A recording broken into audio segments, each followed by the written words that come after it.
You're listening to Traumedy, the podcast that helps you transmute your trauma with comedy. Yes, take your pain and play with it. That's what Charlie Chaplin said, and that's what I'm learning from the Association of Applied and Therapeutic Humor. I'm your host, Nancy Norton. I'm studying therapeutic humor. I am a registered nurse who's now a comedian. As many of you know, I got out of nursing. Why? To save lives. That's right. I'm healing with humor now. It's better this way. I think I'm more effective in this role. I am a very intuitive nurse. I come from 5 generations of nurses, and I do know what you need, okay? I do. I tune in. I know what you need, but I also have ADHD, and I forget to do it. So it's better that I'm doing this and not being Incident Report Norton. I am also doing shows for nurses around the country. I'm starting out here in Colorado. Our next show is in Fort Collins, Colorado, February 11th, 2024. That is Super Bowl Sunday. So, hey, go Chiefs. Just have to say that on behalf of my mother and everybody, all my kinfolk in the Ozarks. Here we go. Here we go, Chiefs. Here we go. Well, I'm doing a comedy show. I'm not going to be watching it because I accidentally scheduled a comedy show on Super Bowl Sunday. The next show is going to be in Colorado Springs, Colorado, March 28th. And then we'll be back in Boulder, Colorado, March 29th for Nurses Off the Charts. And let me know how this podcast is landing with you. We have amazing guests coming up. I want to thank all the Growlix guys that are my first 3 guests this season. Here we are, this episode with the amazing Ben Roy coming up in just about 3 or 4 seconds. Next week, we have an amazing guest, a therapist who specializes in dream therapy, meditations, all kinds of good stuff. Thanks for tuning in to Traumedy. Let's heal ourselves and others. Welcome to Traumedy. My guest this week is Ben Roy. Ben Roy, you may know him from Those Who Can't, the sitcom, The Spells, punk band, and the Growlix Saves the World, and so much more. Thank you so much, Ben, for being on Traumedy. Stop it. Thank you for having me on Traumedy. And we went through a bit of trauma to get this going. So but we figured it out. I had to do some parasympathetic resets already. I try to teach my listeners because we traumatize people as we go along with the podcast. We're here to help heal, but first let's wound people a little bit. I think we did a really good job. I think we figured it out. I think we worked together as a team. There was the bonding, and this is part of what I study with therapeutic humor. Bonding aspects of humor. It really does bring us together. That's what I'm saying. I mean, we came together on this. I think we learned stuff about each other. I think how we handle difficult situations, that's crucial. That's a huge thing. So, but I went into, what did I go into? I think I went into freeze mode. I was telling you, like, I can't read on a good day. My eyes are on 2 different lines.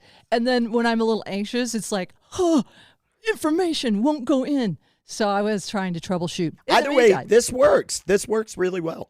Yeah, I can hear you. And then we're going to have 3 sources of MP3 files. It's all going to come together beautifully. We're going to have so much audio. You're not even going to know what to do with all the audio we have. We have so much. We have audio coming in from several different sources, and it's going to be from the clouds, from the TikToks, from everywhere. So, but we did it. Well, but we did it. And, you are demonstrating. One of the things I love about you is that you are one to reach a hand out to help another person in need. I've seen it. You're an ally. You're an ally to women. You're an ally to the non-binary elders like Uncle Nance. And I mean, you've offered, what have you? You do Jiu-Jitsu. You've offered like self-defense classes. Yeah. Thank you for, being, of service, along with, like, here you are, this, famous comedian. I mean, you're famous. People know you around the world from all the stuff. You've done so much. You're a prolific artist.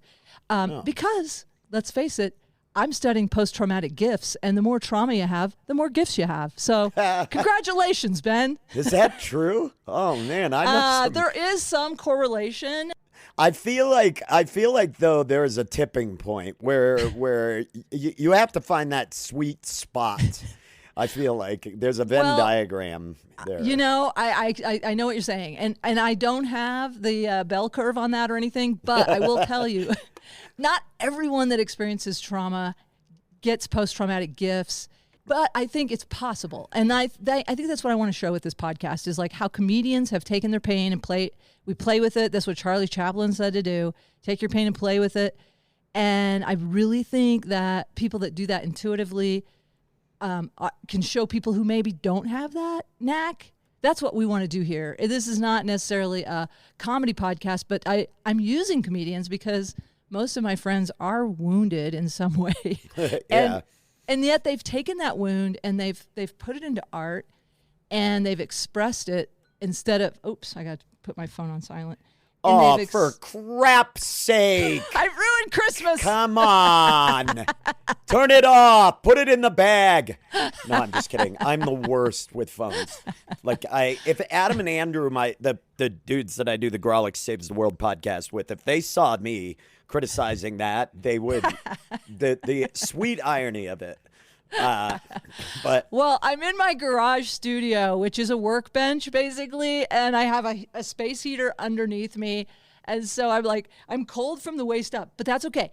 I was like letting my nose run. I have plumbers coming over today to clean out the main sewer line, so it's all about balance. Here we are, comedians. I'm not it's your hot person winner. That's what you're doing.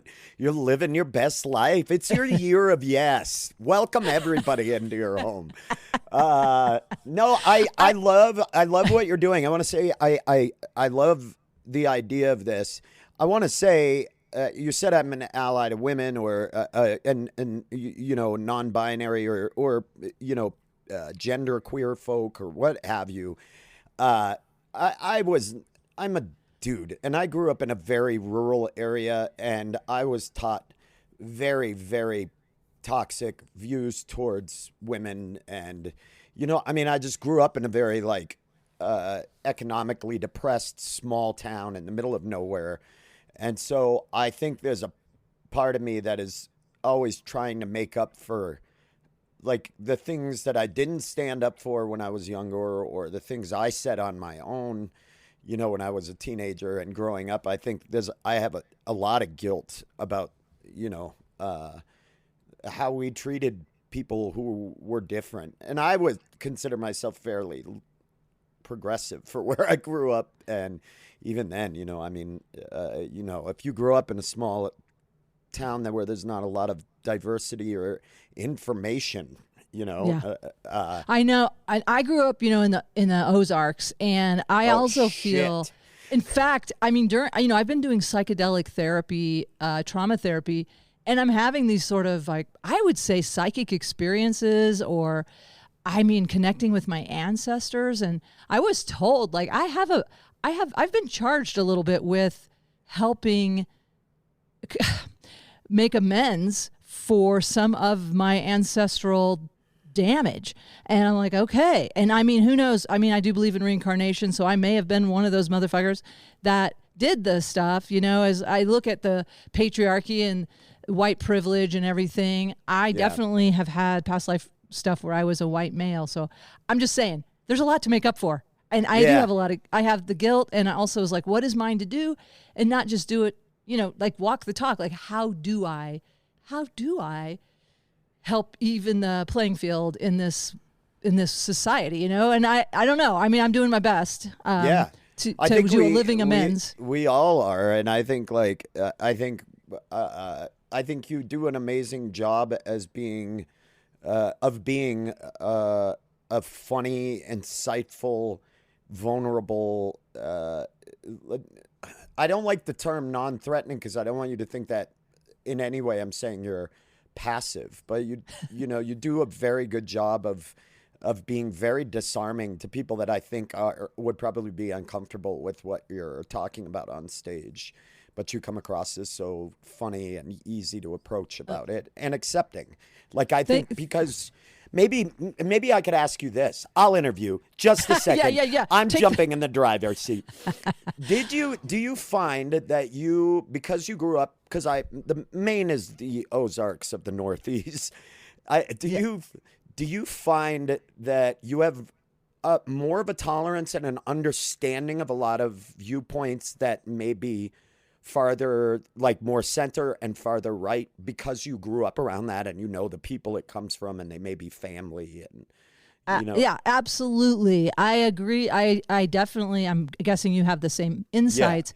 But lately I've been saying on stage, like, I'm trying to bring us back together because I grew up in the Ozarks and I live in Boulder and I call myself a hypocrite.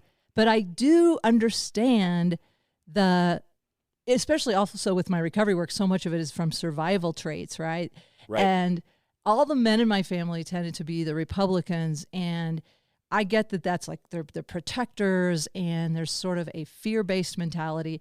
And then the nurturers, the women, and this is, again, not to gender, because I'm sort of in the middle. That's why I also understand gender, because I do feel non-binary. So I grew up thinking I was a boy trapped in a woman's body, and now I feel like I'm just, trapped in a body. Yeah. I'm just a spirit trapped in a body now. But you know what I'm saying, though? I definitely get it. I get it. And I'm trying to, like, get the left hand to touch the right hand and go, look, we need... And tell me what you think of this joke, because I really would like your feedback on this. Is this? No, I really would like to know. Right, I am trying this, and I've done this in Sterling, Colorado, where there's like a Trump sign every block, and I followed a big truck that said "Eat more beef," and here I am, this like hypocrite vegetarian, going in there to like do an hour at the country club. So I think out of survival have learned to like, hey, don't kill me. But I did this bit there, and I was like, hey, we need everybody, I am a vegetarian. I march for peace. But if the shit goes down, I will be hiding behind my brother's gun safe eating a squirrel. And that is true. I am not kidding. If the Civil War, if we get into it, I will be back in the Ozarks. Like my dad lived on squirrel and fish in the Great Depression. And I get that he's of that survival mentality. Anyway, what do you think of that? Is that too sucked up to the right, or? No, I love that joke. It's honest. Like here's the conversation, because I haven't eaten red meat, pork, or chicken since I was 19. I do eat fish because of a stomach issue that greatly limited the amount of food, the types of food I can eat. But like, I do understand. I've heard like Anthony Bourdain talk about, well, it's the privilege of a wealthy culture to not have, to not have to eat meat. And he's right. We do have that luxury. Like we do in the United States. I don't view other cultures who subsist off of hunting and gathering food because they have to, or they eat meat because that's the food that's available to them. I don't expect anybody in any culture, including our own, to adhere to the same diet I do or my views on animal welfare. But we do have the opportunity in our culture. We have a food infrastructure that can now make synthetic meats and proteins and things like that. So shouldn't we do it if we have the ability to do that, to be more mindful of of animals and how we treat animals if we have the ability to do that? It's always said like it's a bad thing. I don't get that. I don't either. That is interesting to me too. Like, why do I feel so compelled to do the next, right thing that I can do to lower my carbon footprint, to like limit the suffering I'm causing? And I don't understand. I can't seem to get that. Like what you do see here, I mean, we both have white privilege, and I feel like even when I was in Nepal for 6 months, there was a part of me that just was trying to give away my white privilege. You know what I mean? Like trying my best not to. I can't. But that would be your white guilt, right? Like that. I guess so, but I don't know. There's also this feeling of oneness where, like, when these people there, I don't know, it's a complicated conversation when you go into another country. Yeah. But let's just say in this country where we have so much privilege, and when we willingly, like, I never argue with the flavor of bacon or corned beef or a Vienna sausage even. You know what I mean? Like, these are things I miss eating. I know Vienna sausage is a weird spam, actually. I ate a lot of spam. Ah, spam's delicious. God, fried spam, rice and eggs. I used to eat. Ah, God, breakfast. That's islandy stuff right there. I used to live in Hawaii for like 5 years, and I mean, that is what I miss. But I'm like, I don't understand why. Like, I'm just willing to, like, it just isn't.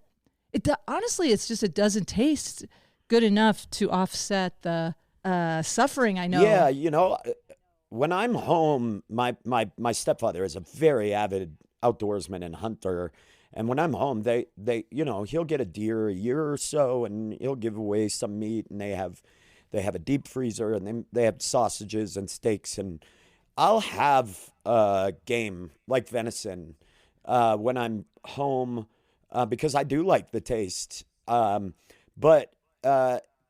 It always is weird to me because they also just will eat like deli meats and things like that. And so I'm like, it is for sport for him, but he is taking the meat. They are using it, and he does give away a portion of it to people who may need it. And I respect hunters. My brother's a hunter. He also raised his own cows, and I mean, from babies. And I'm like, wow, that's like a pet, But if you're able to feed your own cows, or I don't know. I shouldn't, again, it's not for me to judge. You're right. There's a judgment in there. But I definitely feel like, as far as the continuum goes of animal, it's a lot for me. It's about animal suffering. And I think that comes from my trauma, where I'm maybe not over, but I'm identifying with the animals. I totally am identifying. Sure. I'm imagining what it would be like. And I'm like, ooh, I would not like that. But I also think about hunters. I know there's a lot less suffering. They're out there having a good day, and then they don't even know. They just left. I mean, maybe their spirit knows, but whatever. I do believe one thing I love, I respect about hunters, and my stepfather is a prime example. He knows the suffering that goes into taking a life of an animal. My stepfather, when I was there one day, grazed this deer with the shot. It didn't put the deer down. And he knew because it was a blood trail, and it was my stepfather was in that woods at dawn all day looking for this deer, and it wasn't because he wanted the deer. He was so upset that this deer was out there suffering, and he would just be like, that thing, he's a very stoic, like, outdoorsman, like big Maine redneck, and he was like, nah, I don't like that, knowing that animal's out there just suffering. And he bothered him. My mother was like, he doesn't sleep. And they have a conscience. It's not that they don't. And again, no, they have a very interesting relationship with wildlife. There's a reverence. Yes, a lot more intimate than going to the store and getting some cellophane plastic wrapped steak or something. But anyway, but I wonder, along these lines though, do you feel that, and I know just from hearing you on an NPR interview that you've had some severe trauma in your childhood, and probably a lot of other stuff that just goes along with our culture that's traumatizing. But do you feel that trauma gives you more compassion, having experienced some powerlessness or a betrayal of trust on a level that's like life changing? Yeah, I definitely. I don't like seeing people hurt. I don't like seeing people sad. And I think you're probably the same way, because I've spent a fair majority of my life feeling hurt and sad. And I know what that feels like, and I don't like seeing that look on other people's faces and in their body, in their posture and in their body language. I hate seeing that. The hard part is, I don't know if you felt this, I also get overwhelmed by other people's emotions. So it's like I often reach out and I engage, but then I also, in the process of them giving me their pain and telling me it, I often find it's very overwhelming to me. Like, I feel, because I'm sure like you do, I feel some of that. It's It triggers And certain things. It's the gift of it is one of the gifts of empathy that keeps on giving. And I do think that's some skill that needs to get worked on, as far as I'm trying to differentiate between compassion and empathy, Right. which is a part of my life work. Right now I have a spiritual mentor who's trying to help me, hear people, have compassion, but not take it into my body and, have to process it too much or get stuck in here, Right. And then, but that's tricky, because I don't feel like I'm doing right by someone if I'm not really imagining what they're feeling. Exactly. Like if I'm not carrying a little bit of the cross with them, you know what I mean? Like if I'm not helping them, that I'm just watching them drag it.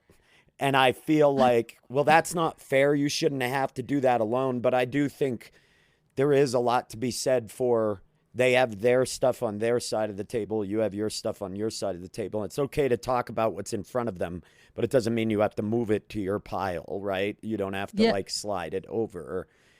And I've been doing work with recovering from codependency, and there's a little bit like I'm actually having to face some of my own arrogance around it. Like I'm the healer that's going to heal you and you can't heal yourself. And what am I saying to these, like I really need to get it in my head once and for all that people are equally empowered. Everyone can heal themselves, and I can be there and support and also connect them with tools that have helped me, but I am not responsible for them.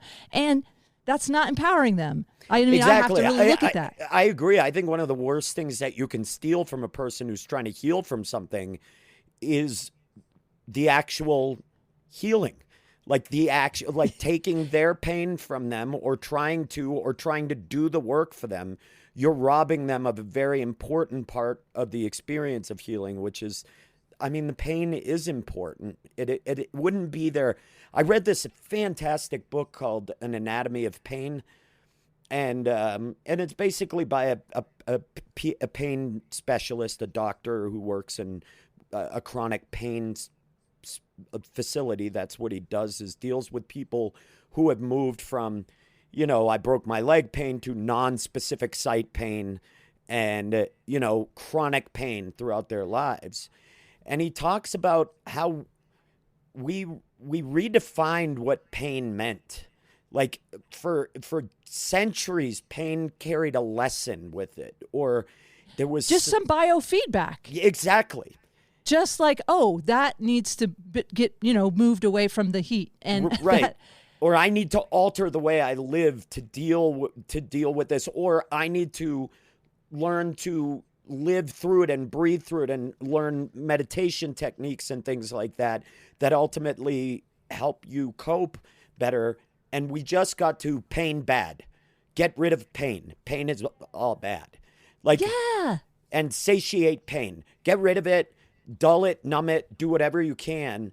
Let it run your life. Yes. Work around pain.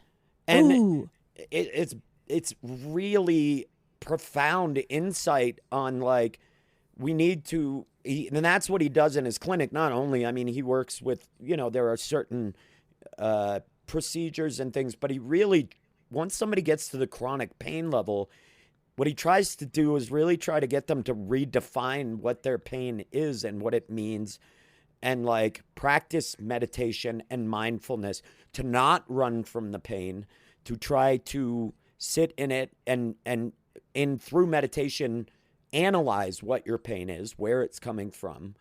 And how do you work through it? How do you live with it? Because it's chronic pain. It's not going anywhere, right? And what you're saying, I love the term dialogue with it and let it speak to you, because maybe it's chronic because it's not feeling heard.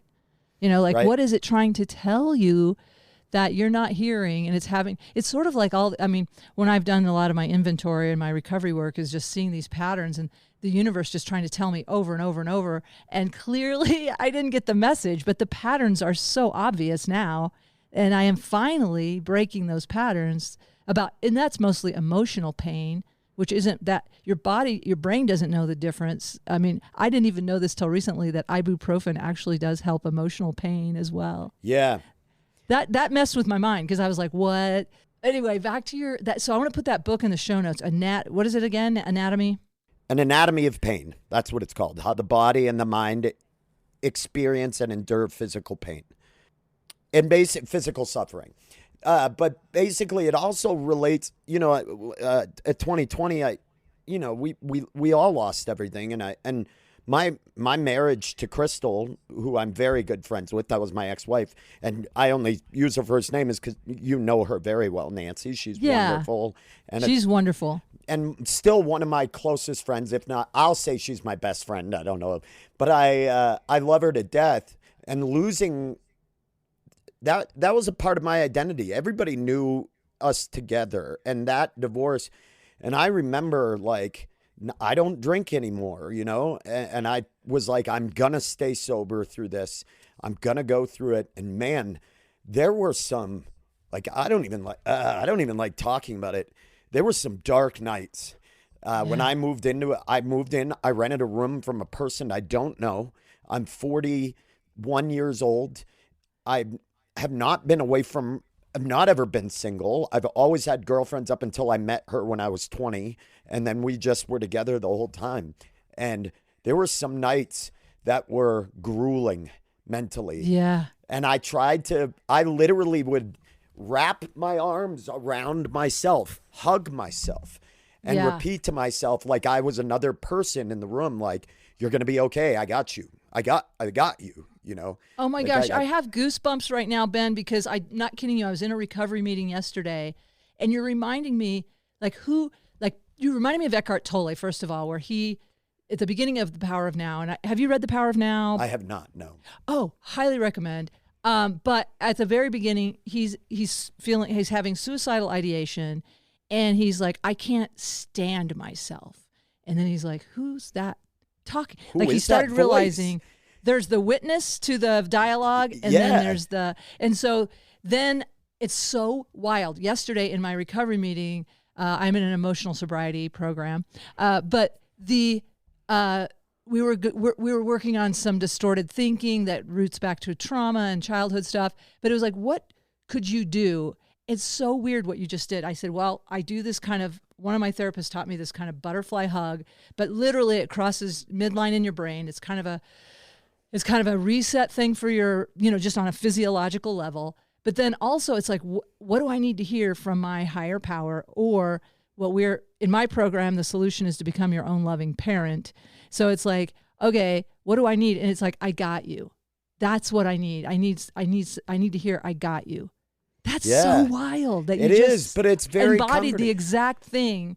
It was a weird moment where I realized I could be the arms that are wrapped around myself. Like because there is a witness inside you. There is a person who knows that you shouldn't be feeling that way about yourself. Oh, man, and I just want to validate you, and I know you don't need the validation, but it never hurts. I can't get validated enough at this side, so like, validate. I love that. I love, like, a lot of times when I'm reading these books, like so many people, when I was going through a divorce, and I went from living in a dream house I spent 5 years building up in Sunshine Canyon. I mean, on a 10-acre property, I spent 5 years, like, manifesting this home and this family with a person I was with 11 years, blah, blah, blah. But all I'm saying is, sorry, I got the garage. It's cold out here. I need a tissue. But seriously, I hit bottom in 2007 after a horror. I mean, and lucky for you, you guys had a reasonable breakup, but even it was great. I had a reasonable divorce also. And divorce is one of the hardest things to go through in life. But this one was particularly, like, I lost this, like, not only my dream house, I also had a 2-year-old. I had no job. But I was just, I really did not know. I didn't want to live. I didn't want to kill myself. I had a toddler. I'm like, I can't even take a nap when I want to. I can't kill myself. Yeah. But, it's not practical. when you get out, when you divorce out of a long-term relationship, you obliterate the past, the present, and the future. Everything, the dreams, the whole family, the idea of the family. But what I was getting at, like, at that time, like literally gasoline talked to me. Like it kept asking me like, just get down here when you're pumping your gas and this will end the pain. I mean, it, swear to God, I don't know how my brain was like knowing this. And I was like, I'm not going to do it. Plus there's people around, you know? And then I worked as a job where I had access to these huge bottles of Klonopin, and my brain was like, chew it. And I'm like, no, I can't. I got a baby. Yep. And then, but then 2-3 friends at the same, I love this about the universe. I believe we live in a loving universe. And then my friend George McClure, who's is one of my dear friends, he's like, have you read The Power of Now?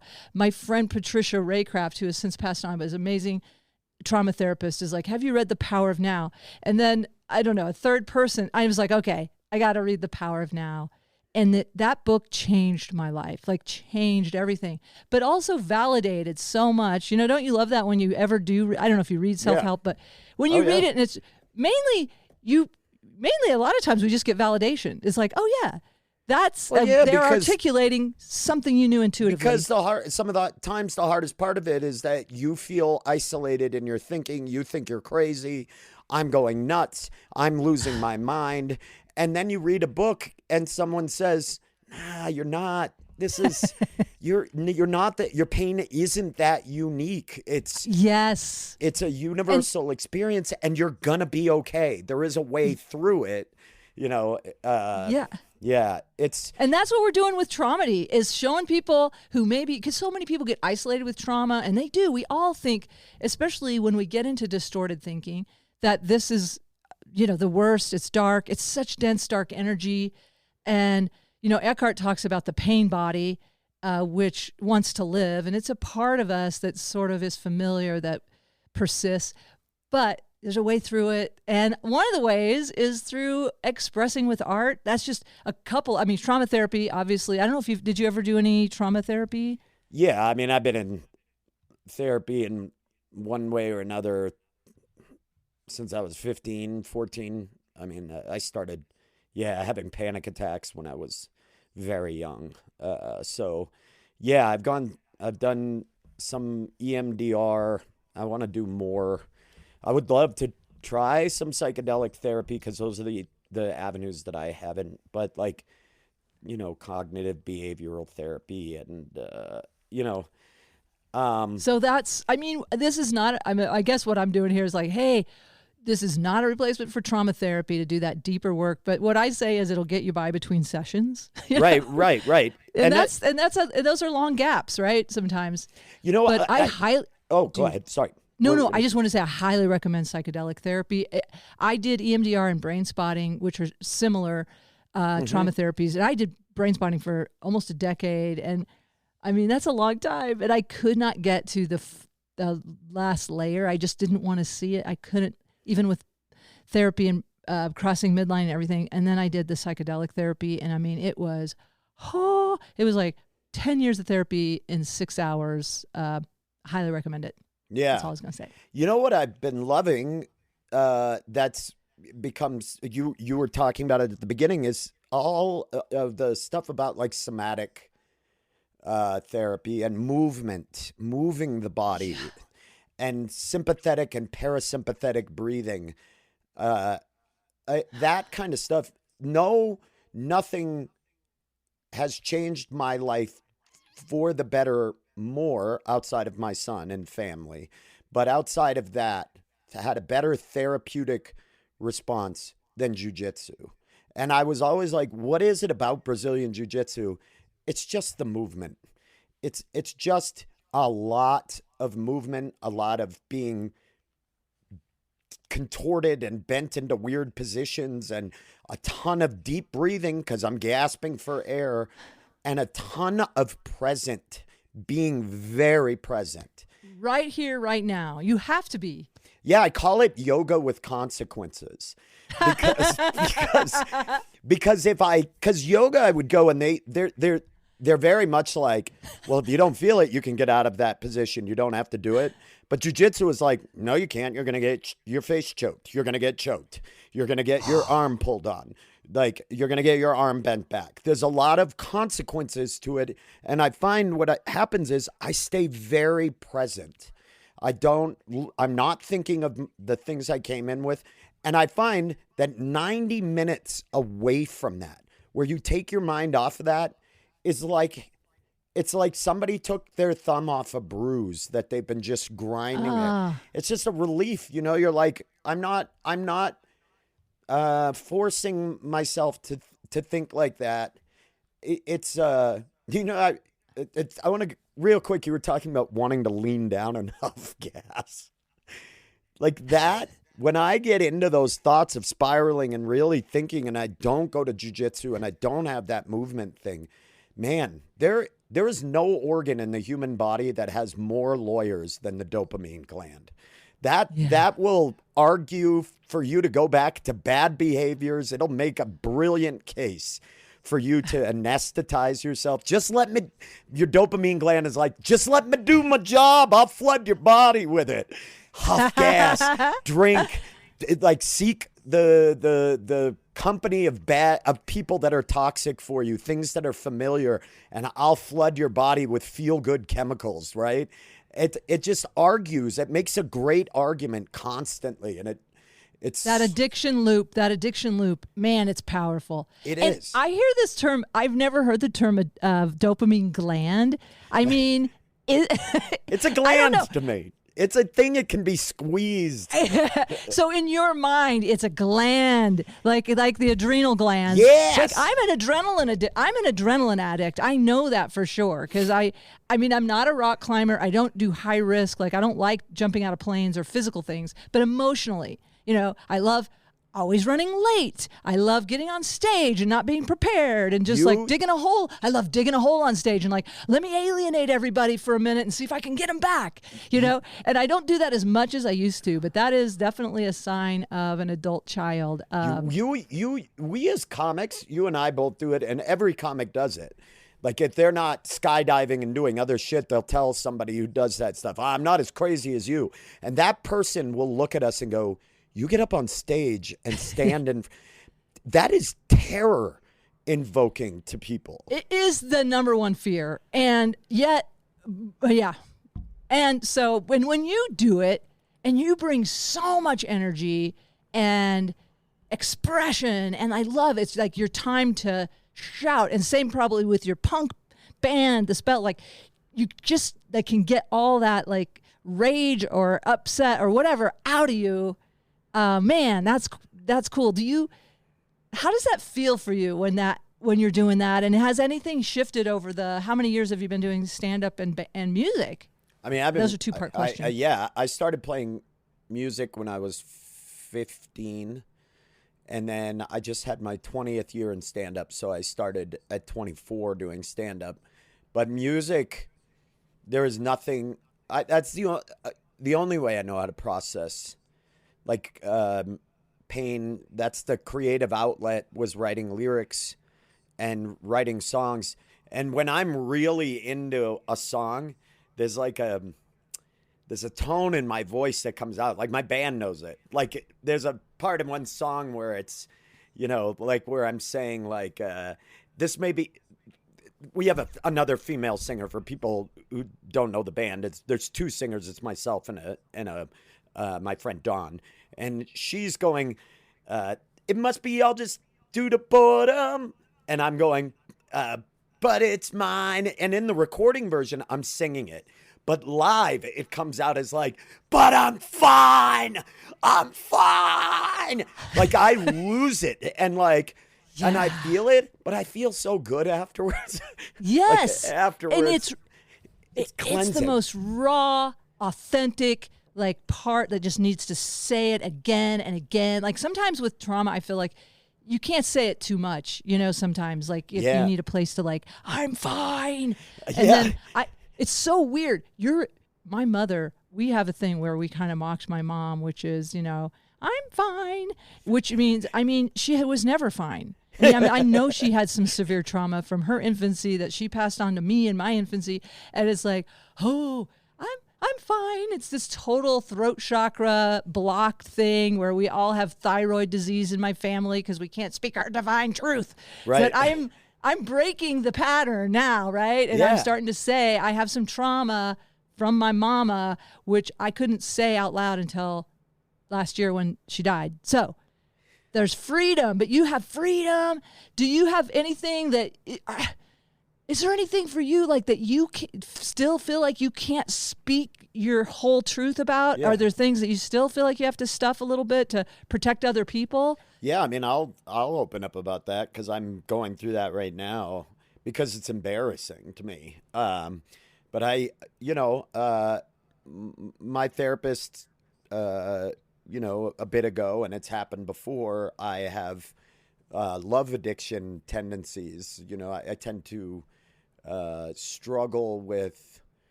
being very addicted to love, and what I think is love, what I'm realizing is not love. But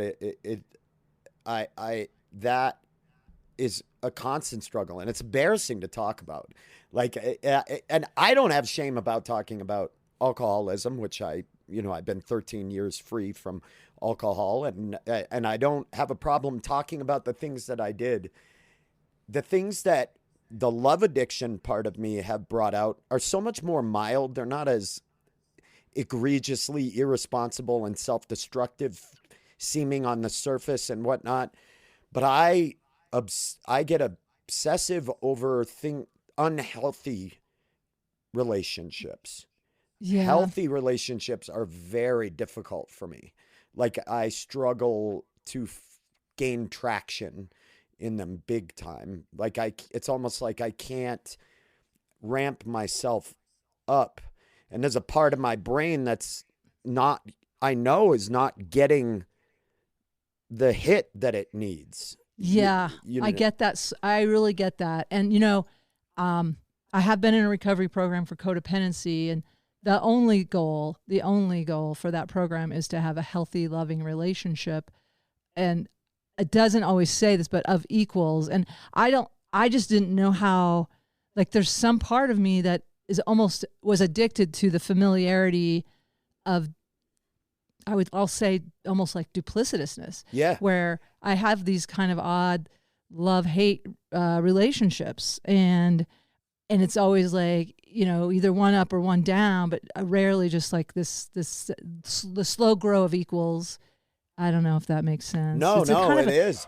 I mean, I think I grew up, I realized, I read Attached, and just a second, my dog Jackson every day is shocked that the mailman shows up. It's brand new every day to this dog. And he's just like, who is this man? With Jackson, we see him every day. I found that, where was I? My God, my brain farted.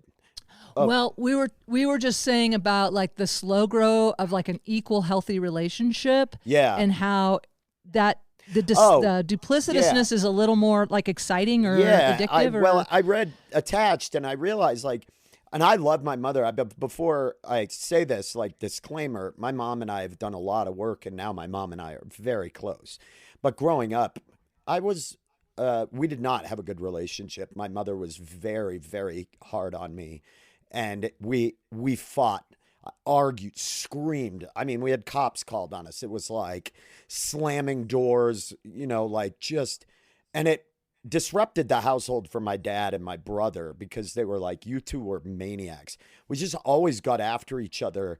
And I realized I sort of took that was how my mom loved me. My mom loved me by it was very much either my mom was like, I love you, but I don't like you. Or my mom was thought I was the greatest thing in the world. And that became my definition of love, of what how the opposite sex, perhaps the biggest, greatest symbol of women in any human being's life should be their mom. It should be, that's the person you survive off of. And so it's a lot of imprinting, Ben. Yeah. You got to be really compassionate with yourself around that, because that's some very deep imprinting. It's hard. And And we come in. I don't understand the soul agreement. I go spiritual sometimes, and I apologize if that's annoying. Go spiritual. But I do believe there's these soul agreements, and I definitely know I have some history with my mother, because I just came in with that. We had a lot of I just think she hated me, but she also cared for me. She nurtured me, and it was so that is complicated. It took, when I got older, for my mom and I have had it out, and then when I got sober and I started like going to a lot of like substance abuse therapy and like reading a lot more, and demanded apologies and demanded like, I don't want you going to, I did the best I could, and making it about, oh, I guess I'm a bad parent and your guilt shit that doesn't help anything. Like, just fucking say you're sorry. You know what I mean? Just like, that's all I wanted. Just say you're fucking sorry. Like, and acknowledge it. Yeah. I mean, it would be nice to do a living amends is also helpful. Like with my son, I have, that imprinting, the shame-based learning, and I have heard that shame voice come through me. That is my mother's voice at this beautiful child who is, he has ADHD, but he's not ever malicious. And I treat him sometimes like he's the enemy because he didn't keep his word about something. And it really, I get scared. I mean, I overreact to small things. Like, I feel unsafe because you didn't honor your word.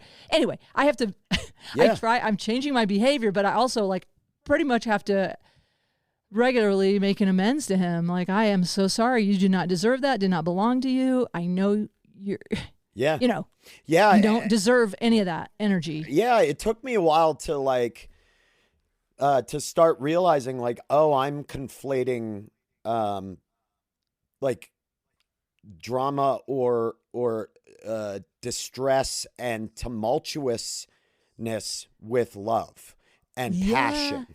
Like that, I assume, well, if this person is angry at me, they're passionate about me. Passionate, yeah. And that isn't true at all. Like sometimes they're insecure and jealous or trying to control you, or you're not a good match. That's been the hardest part throughout all of this, is that there's a natural avoidancy that has come with the sexual abuse and stuff that I experienced, like this avoidant behavior. And I'm always having to figure out, like, am I being avoidant, or is this actually an issue? I know. That's the hard part. Like, is this part of my survival? Like, your attachment issue, or is this person... Is this a bad thing on their part that is this a red flag? You know what I mean? Yeah. Like, yeah, I do. I absolutely do know that it's so hard to think about putting on certain traumatized filters and confusing the red and the green flags. I definitely get that. And I think that speaks to like why we need to take our time, in relation, at least for me. I'm going to say it. I shouldn't speak for you. I just need to take my time and not, in the past, I've like go from zero, like I'll meet someone and then it's like, we're together. And I mean, and then we're just together, and I'm a merger. And then, pretty soon you start seeing those familiar patterns, like, I did it again. I don't know how I find these. I mean, there is an amazing way of having an affinity for these people. And I mean, I used to call it complementary issues, but then my ex called it uncomplimentary issues, which I think was better. Yeah, that's actually really I think right now my newest challenge, because I'm not saying I'll ever have alcohol. I will never say I have alcoholism under control. Like I always keep my guard up. I'm always, aware of it, even though it's been 13 years and those cravings just aren't the same as they were before. I'm still always aware of it, but I feel like that's fairly in order for me for the most part. Like, okay, I can stand fairly stable on that.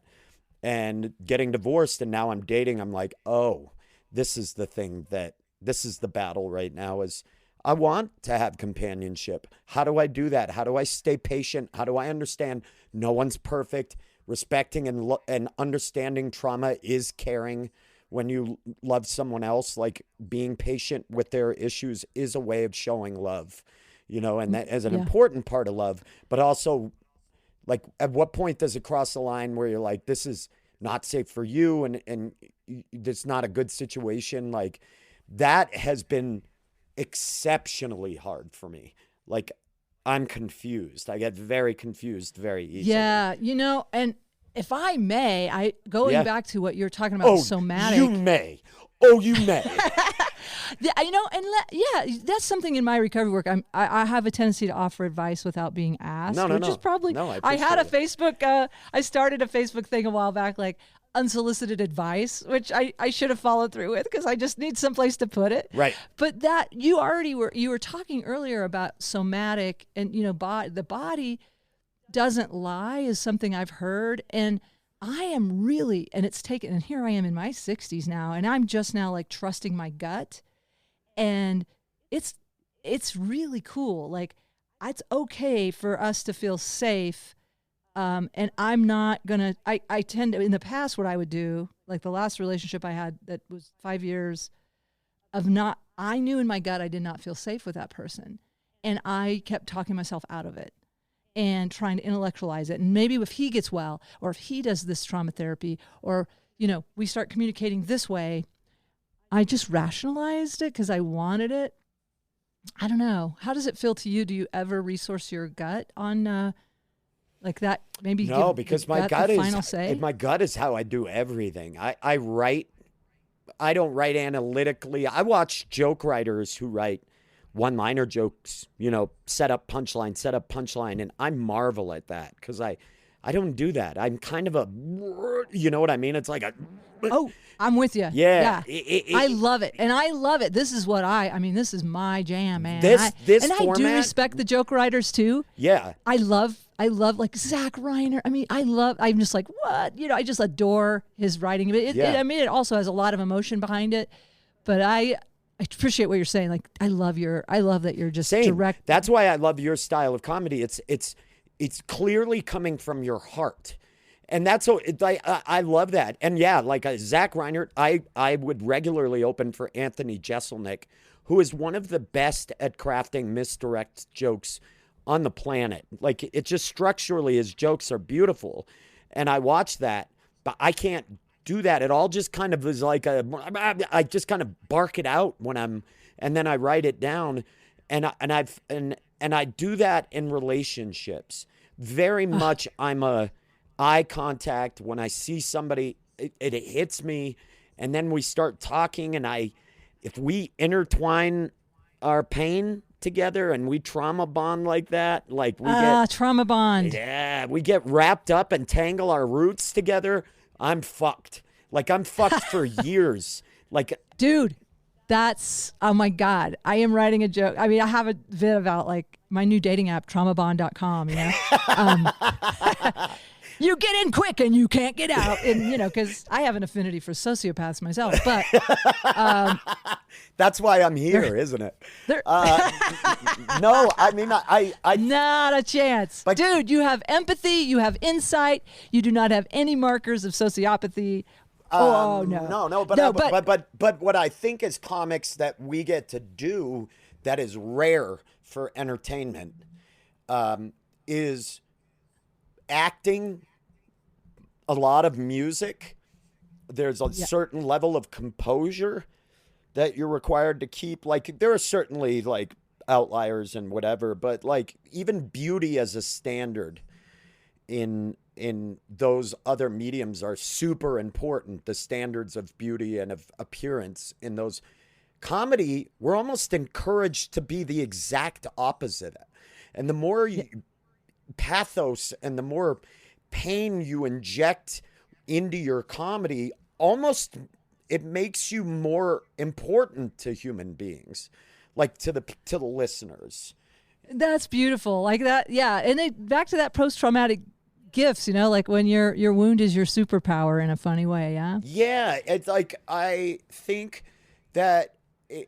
don't think that performance would have been as important to me if I wasn't as sad as I was. It was a place, I grew up in a hyper-masculine environment where masculinity was currency, and to degrade someone's masculinity, a fellow boy, was to steal or to take away their standard, their status in a group. Like that was a way you could cut someone else down was, hey, you're gay, you're this, you're that. Anything that seemingly cut at somebody's masculinity. And so I fought against that. I put up a posture, that looked ridiculous. It was like an ill-fitting suit. I'm not that person. But when I started a band and I started screaming, even if it was stuff where I was showing that I felt it was about the pain other people were feeling, I was applauded for it by tough people. Like they were people that, like people I looked up to said, oh, you're good at this. Like you can write, that's your thing. Like I was encouraged by the people that I wanted to accept me.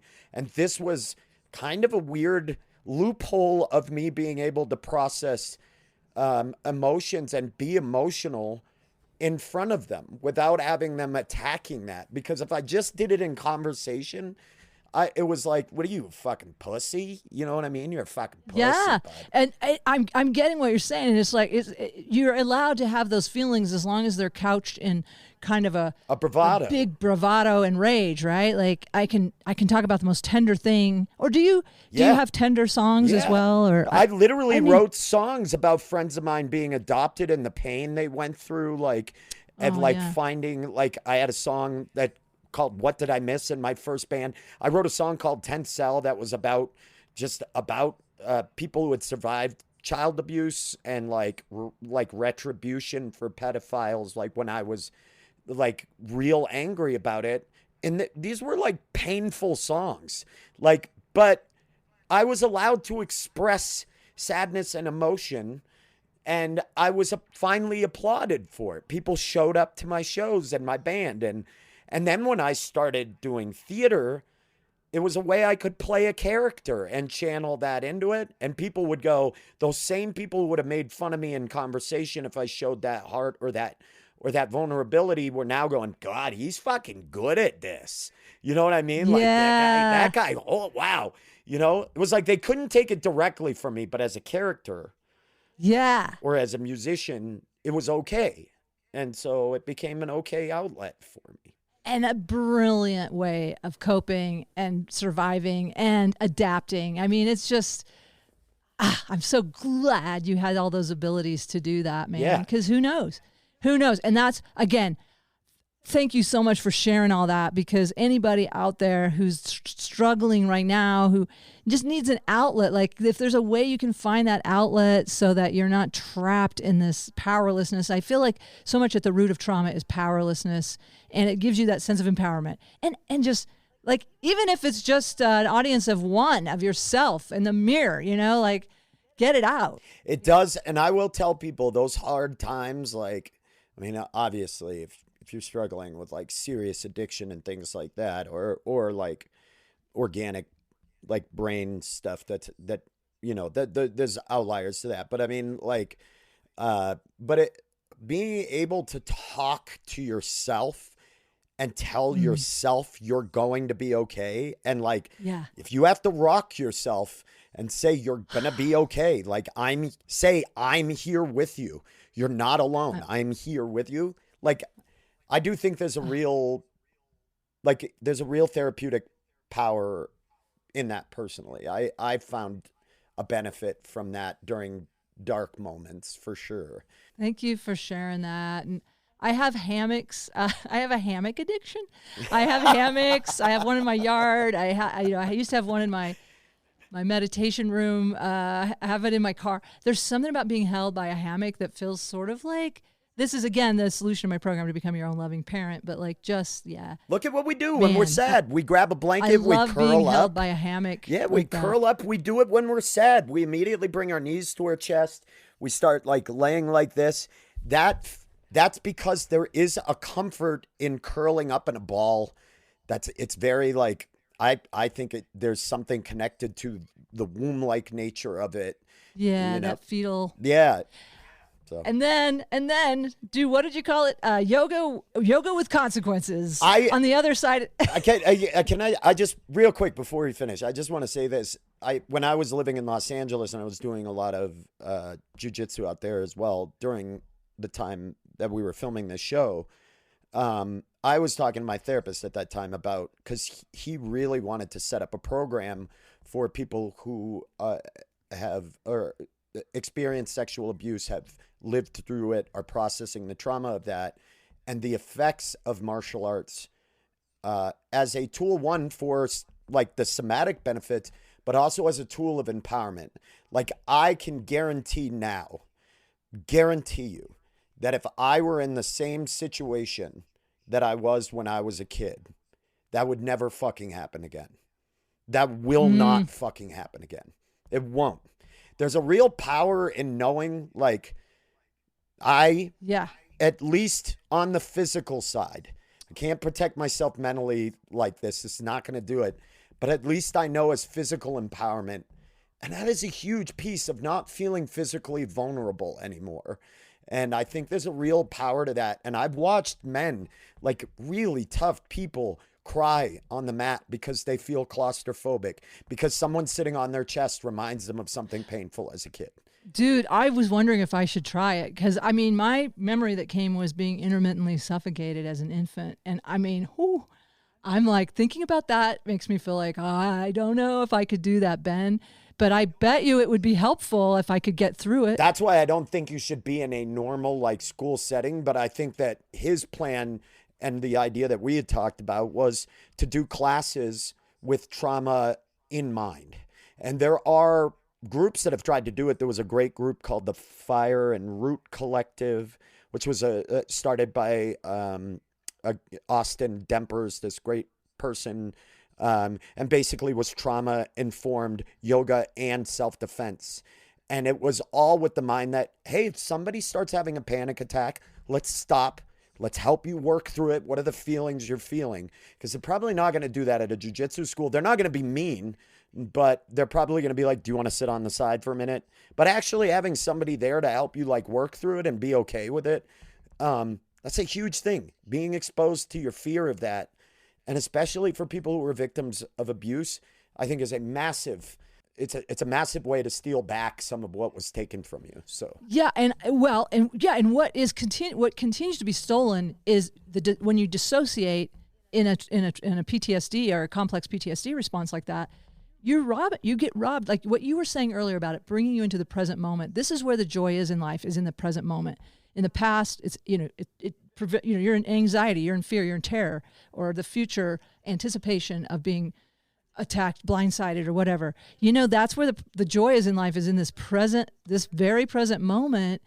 Man, so I'm seeing where this could really help me personally and others if I could have it. I'm going to try and find that. I'm going to Google that, or if you know of anybody, I'll put it in the show links, because I think the idea of like having that, working through that, like real physical feeling while like staying present. In a nurturing like space. That, because that's what trauma therapy is all about, is integrating and getting us back to the present moment. Yeah, I have a private student that that started off taking privates from me. Very, very stern person, very emotionally, one of the most emotionally guarded human beings I'd ever met. And after a couple times of us very surface, just this is what we're doing, we'd work stuff, for an hour, the person finally told me their story, and they were abused horrifically by their partner. And one point they thought they were going to die. And they were like, this is it. They just gave in. And I remember this person has been with us for a couple of years now. The change in this person's personality, and recently they had to do some court stuff, and I'm not going to get into details because I don't want to out this person in any manner, but they had to deal with some court stuff. And I said, the change of who you are from who you came in as to now. And I said, like, it's so different. And she looked, like steel-eyed, like eyes, like, and was like, that situation would not go down the same way. There's no fucking way. And seeing that, like, she found, like, I always say, she found a wolf. She found the side of her, this person found the side of themselves that was, like, able to fight for themselves again. And you can't be truly pacifistic unless you understand violence, because otherwise you're at odds with the idea of violence. When you can accept it, you can truly choose the path of like, I don't want to do that. But if it presents itself in that now moment, it's not going to happen. Like you're going to stay present and make a conscious choice. And I'm going to survive. Versus go into fight, flight, freeze, fawn. Nope. You know. I'm going to make a choice. I'm going to make the best possible choice. I'm going to make the best possible choice. Yeah.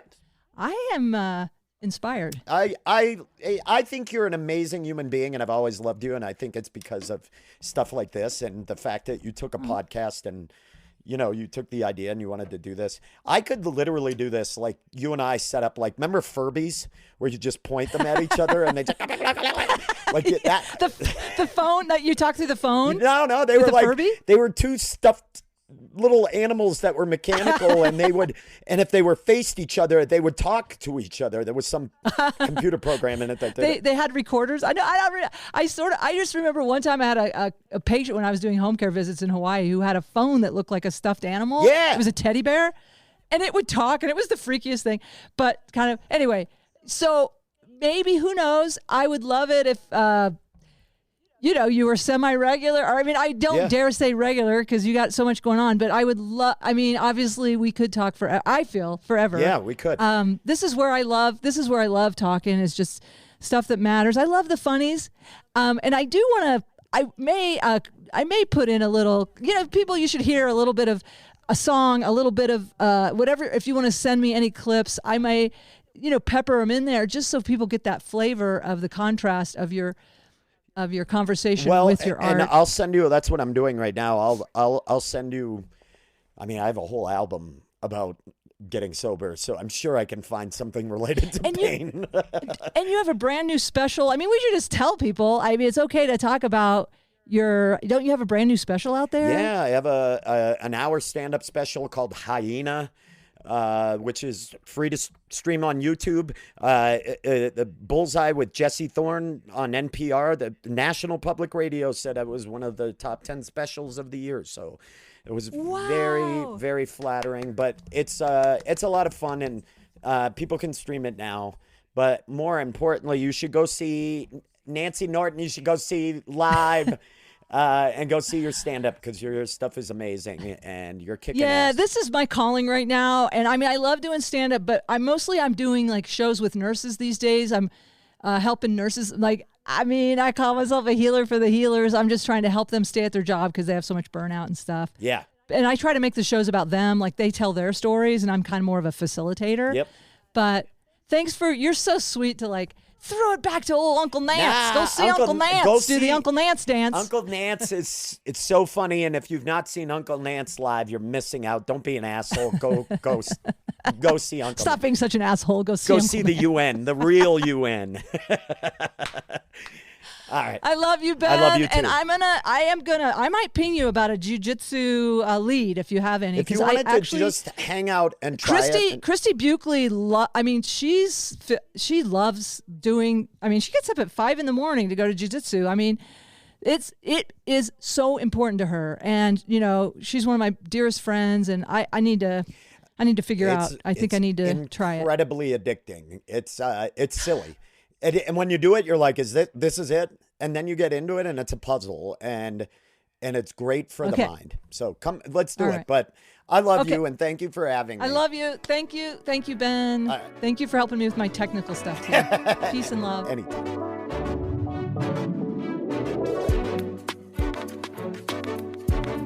I'd like to thank my guest, Ben Roy. Check out his special Hyena on YouTube. Also, listen to his band, The Spells. Go see them live. Find them on their website. And wherever you get music, you can listen to The Spells. As always, thank you, the listener, for helping be co-healers. This is peer-to-peer sharing. There's nothing better for expanding consciousness in my mind. So thank you for helping me heal myself. And I hope it's helping you process and integrate, and just know you're not alone out there. You're not alone. Maybe you want to be alone. I don't know. But you're not. You're not. I want to thank my son, Nathaniel Norton, for this music.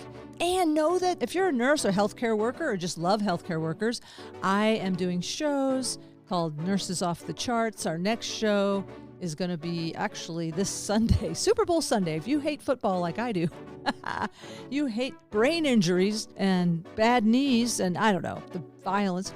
I'm what I'm trying to say here. I really don't hate football. It was an accident. I scheduled it on Super Bowl Sunday.